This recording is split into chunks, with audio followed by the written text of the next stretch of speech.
हे शब्दचक्री आणि ह्या शब्दचक्रीपासून आपल्याला वाक्य तयार करायचं. वेगवेगळ्या प्रकारचे ह्या शब्दचक्रीपासून खूप भरपूर शब्द तयार होतात. जोडाक्षरयुक्त शब्द होतात, साधे शब्द होतात, स्वरचिन्ह विरहित होतात, स्वरचिन्हांचे पण होतात. तर आता तुम्ही एक वाक्य तयार करायचं आहे शब्दांपासून. हां थांबा, पहा बरं, एक करा बरं तयार. तुम्ही प्रत्येकाच्यातून एक एक शब्द घ्यायचा आहे. केलं तयार तुम्ही. ते कोणतं वाक्य आहे? मधुरा फूल बघ. हा, मधुरा फूल बघ. आता छान. आता दुसरं एक वाक्य तयार करायचं आहे. आता तुम्ही काय म्हटल्या? काका गुलाब आण ना. हा बरं, हा हा इथं आणा. हे थांब थांब, इथं ह्या इथं इथं हे बरं ठीक आहे. हा काका घे गुलाब. घेतलं काका. हा गुलाब घ्या. गुलाब कुठे आहे? घ्या गुलाब. गुलाब घ्या बरोबर. किंवा दादा घेतला तरी चालतो, काका घेतला तरी चालतो. इथं जे आहेत ना ते घ्या तुम्ही. हा गुलाब.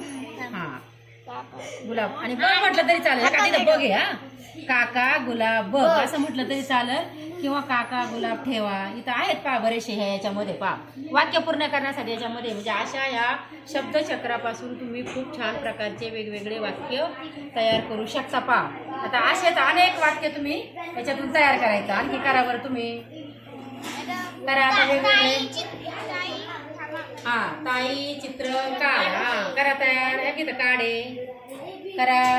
ताई चित्र किंवा पहा म्हटलं तरी चालतंय. ताई चित्र पहा म्हटलं तरी चालतंय. बरं म्हणजे असे वाक्य तयार होतात. पहा. हा ताई चित्र काढते. व्हेरी गुड, एकदम बरोबर. असे वेगवेगळ्या प्रकारचे तुम्ही शब्दांपासून वाक्य तयार करू शकता. पहा बरोबर. हे चित्र बघ, ताई चित्र काढ, माई चित्र काढ, दादा चित्र काढ. असे वेगवेगळे पहा. दादा चित्र काढतो असं पण तयार करता येईल. छान, धन्यवाद. अशा प्रकारचे शब्द तयार करा. आणखी